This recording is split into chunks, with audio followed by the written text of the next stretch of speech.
नमस्कार, आप देख रहे हैं राजस्थान यूनिवर्सिटी। दोस्तों बात करेंगे यहाँ पे अर्धवार्षिक परीक्षा 2022-23 क्लास 11वीं का है हिंदी अनिवार्य का। दोस्तों ये पेपर है आरबीएससी बोर्ड का है, राजस्थान बोर्ड का।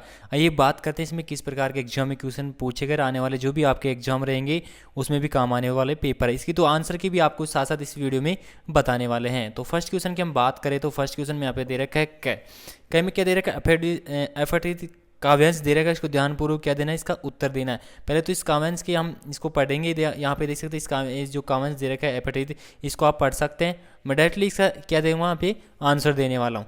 तो फर्स्ट क्वेश्चन के दोस्तों हम बात करेंगे तो फर्स्ट क्वेश्चन, उपयुक्त गद्यांश का शीर्षक क्या है? इसका शीर्षक आएगा वीर पुरुष। वीर पुरुष उपयुक्त गद्यांश का शीर्षक क्या है? वीर पुरुष। नेक्स्ट क्वेश्चन की बात करें बै के अंदर पूछा है कि विभिन्न विध्वंस बाधाओं में कौन नहीं घबराता है, इनकी विशेषताओं को लिखे। तो इसमें आएगा विध्वंस बाधाओं से वीर जवान नहीं घबराते, वे मुश्किल परिस्थिति से नहीं घबराते, वह कठिन से कठिन काम को कर लेते हैं। आप सुन सकते हैं जैसे मैंने बोल रहा हूँ, इसका आंसर वही रहने वाला। नेक्स्ट क्वेश्चन की बात करें चबा लेते हैं लोहे का चना से क्या आशय? तो इसका जो आंसर आएगा इससे आशय कि वे बड़ी से बड़ी परेशानी को पूरा कर लेते हैं, वे मुश्किल में भी नहीं घबराते हैं। ये 1.5 नंबर का क्वेश्चन है गाइस। नेक्स्ट आती है चिलचिलाती धूप से चांदनी बना लेने से क्या संदेश व्यक्त हुआ? दे में पूछा है। ओके, इसका आंसर बताएंगे हम। इससे यह संदेश व्यक्त हुआ है कि हमें कठिनाइयों का सामना धैर्य से करना चाहिए। उसके बाद में यहाँ पे देख सकते हैं यह पूछा यहाँ पे प्रस्तुत काव्यांश के में क्या संदेश दिया गया? तो यह में आएगा यहाँ पे कि इस काव्यांश में यह संदेश मिलता है कि हमें विध्वंस बाधाओं से नहीं घबराना चाहिए, काम जितना भी कठिन हो उससे नहीं पीछे हटना चाहिए। तो पहले का यहाँ पे कंप्लीट आंसर हो चुका है। बात करें दूसरा क्वेश्चन, तो यहाँ पे गद्यांश दे रखा है दूसरे क्वेश्चन में और इनके क्वेश्चन के आंसर के बताने हैं। तो गद्यांश को आप एक बार पढ़ लीजिए कंप्लीट, उसके बाद हम बात करते हैं यहाँ पे क्वेश्चन आंसर की। अब बात करते हैं यहाँ पे इसके क्वेश्चन आंसर की। ओके, तो यहाँ पे दूसरा क्वेश्चन है। दूसरे क्वेश्चन का है पहला प्राचीन काल में भारतीय नारी का स्वरूप कैसा है? यानी कि प्राचीन काल में भारतीय नारी का स्वरूप कैसा, इसका आंसर बताने। इसका आएगा प्राचीन काल में भारतीय नारी का स्वरूप समादरणीय और अर्धांगिनी रूप से प्रतिष्ठापूर्ण था। उसके बाद में वह यहाँ पे है कि प्राचीन काल में नारी को किन किन रूपों में माना जाता है? तो इसमें आएगा यहाँ पे प्राचीन काल में नारी को लक्ष्मी, सरस्वती, दुर्गा का रूप माना जाता है। उसके बाद में पूछा है पे वर्तमान काल में स्त्री की स्थिति में क्या परिवर्तन हुए हैं? का यहाँ पे आएगा कि वर्तमान काल में ज्ञान विज्ञान स्त्री शिक्षा का प्रसार होने से नारी शोषण उत्पीड़न और जो उत्पीड़न के विरुद्ध जागरूक हो गई। अब स्त्री शिक्षा के कारण नारियों अपने पैरों पर खड़ी होकर पुरुष के समान कभी कार्यों में दक्षता दिखा रही है। नारियां अनेक विकृत रूढ़ियों से मुक्त हो गई है। उसके बाद में यहाँ पे दया आता है, समाज में व्यक्त विकृत रूढ़ियों और कुप्रथाओं से मुक्त होकर नारी किस में सहभागी बन रही है? तो इसका राइट आंसर है राष्ट्र के उत्थान में। ओके, बात करें नेक्स्ट क्वेश्चन। यहाँ पे उपयुक्त गद्यांश का शीर्षक क्या है? तो समाज में नारी का स्वरूप। अब नेक्स्ट क्वेश्चन की बात करते हैं तीसरे क्वेश्चन की। तीसरे क्वेश्चन में यहाँ पे दे रखा है कि आपको लगभग 1 पर 300 शब्दों में क्या लिखना है? निम्न लिखना है। या तो नारी शिक्षा का महत्व लिख सकते हैं, योग भगावे रोग लिख सकते हैं, विद्यार्थी जीवन में अनुशासन लिख सकते हैं, मेरी आदर्श शिक्षा लिख सकते हैं। उसके बाद में यहाँ पे आता है 4 क्वेश्चन। तो 4 क्वेश्चन में क्या पूछा है यहाँ पे एक पत्र लिखना है 4 क्वेश्चन में। 4 का अथवा भी कर सकते हैं, अन्यथा वो भी कर सकते हैं। दोनों में से आप एक क्वेश्चन आप यहाँ पे कर सकते हैं। यहाँ पे देख सकते हैं मलेरिया डेंगू चिकित्सा के उपचार हेतु चिकित्सकों को टीम भेजने तो पत्र लिखना होगा एक जिलाधीश महोदय को। ओके, क्योंकि गांव में कई बीमारी यहाँ पे फैल चुकी है। नेक्स्ट यहाँ पे अधवा में देख सकते हैं 5 क्वेश्चन की हम बात करें, समाचार लेखन के 6 प्रकार कौन कौन से होते हैं, इसको समझाना है।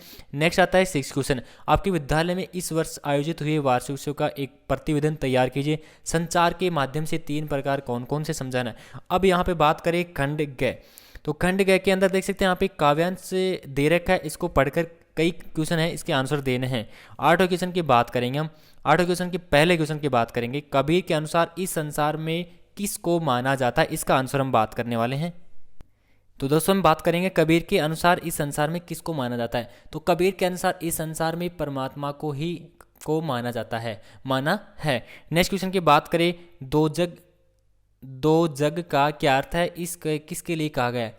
तो दो जग का अर्थ नरक है, यह संसार के लिए आया है। ओके, बात करें मनुष्य शरीर नश्वर आत्मा अमर है, इस बात को कबीर ने किस उदाहरण से सिद्ध किया है। तो यहाँ पे से का जो आंसर आएगा कि बढ़ई और काठ। नेक्स्ट क्वेश्चन आता है द में पूछा कि प्रस्तुत जो पद्य में कबीर की भाषा कौन सी है। तो इसमें आएगी सहज एवं सरल।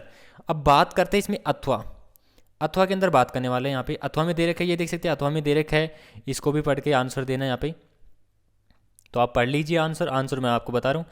नेक्स्ट आता है अथवा में दे रखा है कि किसान की आंखों में खोतों की यादें ही क्यों शेष रह गई है, क्योंकि उन्हें जमींदार ने उन्हें बेदखल कर अपने हीन के लिए, यानी कि ये खेत तो हैं, यहाँ पे खेतों में यादें क्यों ही शेष रह गई है। तो इसमें आएगा कि क्योंकि उन्हें जमींदार ने उन्हें बेदखल कर उनसे छीन लिए थे।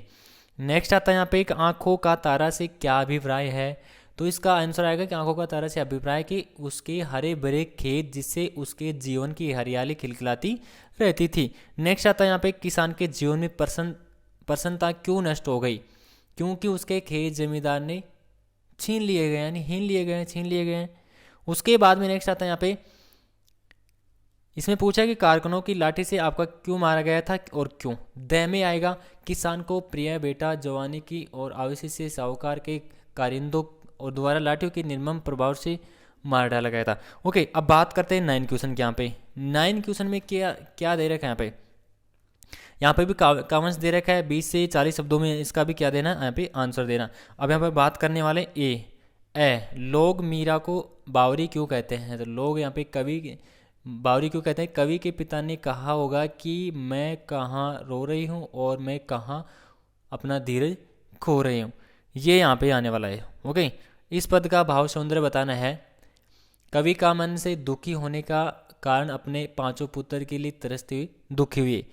उसके बाद में दोस्तों बात करें यहाँ पे, ये हो चुका आपका, सॉरी जो मैंने अभी आंसर बताया वो तो आएगा आपका ये वाला अथवा वाला है। इसका आंसर है लोग मीरा को बावरी क्यों कहते हैं, क्योंकि लोग मीरा को बावरी इसलिए कहते थे। इसका आंसर उसका आंसर बता दिया मैंने। लोग मीरा को बावरी क्यों कहते हैं, क्योंकि मीरा आराध्य कृष्ण की दासी हो गई थी। लोग मीरा की इस मानसिकता स्थिति को देखकर कहते थे कि मीरा बावली हो गई। ओके, नेक्स्ट इस सौंदर्य है कि इसका मीरा कृष्ण के प्रति अपनी दीवानगी प्रकट करती थी, वे अपने नारायण के प्रति पूरी तरह समर्पित हो चुकी थी। अब बात करते हैं नेक्स्ट के, पिता ने कहा होगा कि हाय कितना सा होगा, कहाँ मैं रोती थी। इसका आंसर बताएंगे अथवा के अंदर। कवि के पिता से क्या कहा था कि कवि के पिता ने कहा कि मैं कहाँ रो रहा हूँ और मैं कहाँ अपना धीरज खो रहा हूँ। नेक्स्ट आता है यहाँ पे कि कवि के मन के दुखी होने का क्या कारण है। कवि का मन के दुखी होने का कारण है कि अपने 5 पुत्र के तरसते हुए दुखी हुए। नेक्स्ट आता है 10 क्वेश्चन। 10 क्वेश्चन में पूछा है कि पठित काव्यांश के आधार पर विषय वस्तु से संबंधित दिए गए प्रश्नों के उत्तर देने हैं। तो यहाँ पे देखिए, वे आंखें कविता में किसान की पीड़ा के लिए जिन्हें जिम्मेदार बताया है। कवि ने चंपा को किन किन विशेषताओं का वर्णन किया। यहाँ दंतों के सायों की धूप लगती है, इस पंक्ति के भी आपको आंसर देना। अब यहाँ पे आता है 11 क्वेश्चन, जिसमें क्या दे रखा है, गद्यांश दे रखा है। तो इस गद्यांश का आंसर बताना होगा। इसे एक बार गद्यांश को आप पढ़ लीजिए कंप्लीट। अब यहाँ पे बात करते हैं 11 क्वेश्चन। ये देख सकते हैं, पंडित अलाउद्दीन लक्ष्मी के बारे में क्या कहते हैं। पंडित अलाउद्दीन लक्ष्मी के बारे में कहते हैं कि वह कहा करते थे कि संसार का, इसका आंसर बता रहा हूं आपको, संसार का तो कहना था कि स्वर्ग में भी लक्ष्मी का ही राज्य है। नेक्स्ट आता है कि पंडित अलाउद्दीन का लक्ष्मी पर अखंड विश्वास क्यों था, क्योंकि स्वर्ग में भी लक्ष्मी का ही राज्य है। नेक्स्ट आता है यहाँ पे न्याय और नीति के सब लक्ष्मी के खिलौना, इसे क्यों कहा गया है। इसमें आएगा क्योंकि वह जैसे चाहती थी वैसे नाचती थी। नेक्स्ट आता है यहाँ पे पंडित अलाउद्दीन की गाड़ियाँ क्यों रोक दी गई थी, क्योंकि पंडित जी ने बड़ी निश्चित से पान के बीड़े लगाकर खाए, फिर लिफाफे होटे तो दारोगा के पास आकर बोले बाबूजी आशीर्वाद। ओके, उसके बाद में यहाँ पे बात करने वाले अथवा के अंदर 11 क्वेश्चन के अथवा की बात करें, ये 11 क्वेश्चन हो जाएगा आपका। अब यहाँ पे है अथवा, 11 क्वेश्चन का अथवा। इसमें पूछा है कि प्रस्तुत गद्यांश किस पाठ से लिया गया है और लेखक कौन है। तो प्रस्तुत गद्यांश गलता लोहा से लिया गया है, इसके लेखक है शेखर जोशी। शेखर जोशी, इसके लेखक कौन से हैं? शेखर जोशी। उसके बाद में आता है कि मास्टर त्रिलोक सिंह को सबसे किससे बड़ी उम्मीदें थी और क्यों थी। तो इसका आएगा यहाँ पे मोहन से। उसके बाद में आता है धनराय मोहन को अपना प्रतिनिधि क्यों नहीं समझा सका। से में आएगा जातिगत हीनता के कारण।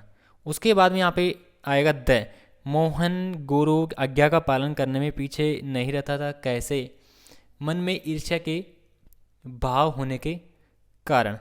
ओके, अब आता है आपका नेक्स्ट क्वेश्चन, जिसमें 12 क्वेश्चन दे रखा है। इसमें भी 5 में से 4 प्रश्नों के उत्तर देने, जैसे नमक का दौरा कहानी में मासिक वेतन का पूर्णमासी का चांद क्यों कहा गया है, लॉर्ड कर्जन का इस्तीफा क्यों देना पड़ा, इस प्रति में बारिश यात्रा वृत्तांत का उद्देश्य क्या है, रजनी अमित के स्कूल में क्यों जाना चाहती थी, बीते हुए ज़माने में आज के ज़माने में संबंध में मियाँ नसरुद्दीन से क्या राय व्यक्त की है। उसके बाद में आता है 13 क्वेश्चन में भी आपको 4 में से 3 प्रश्नों के उत्तर देने होंगे। जैसे लेखक ने लता की गायिका के किन विशेषताओं को उल्लेख किया है, लता के कारण चित्रकूट संगीत का क्या प्रभाव पड़ा, चेलवान जी किसे कहते हैं, कुएं के भीतर किस तरह काम करते थे, खड़िया पट्टी की क्या खासियत है, विषय वस्तु आधारित प्रश्नों में से किसी निम्नात्मक प्रश्न का उत्तर देना है।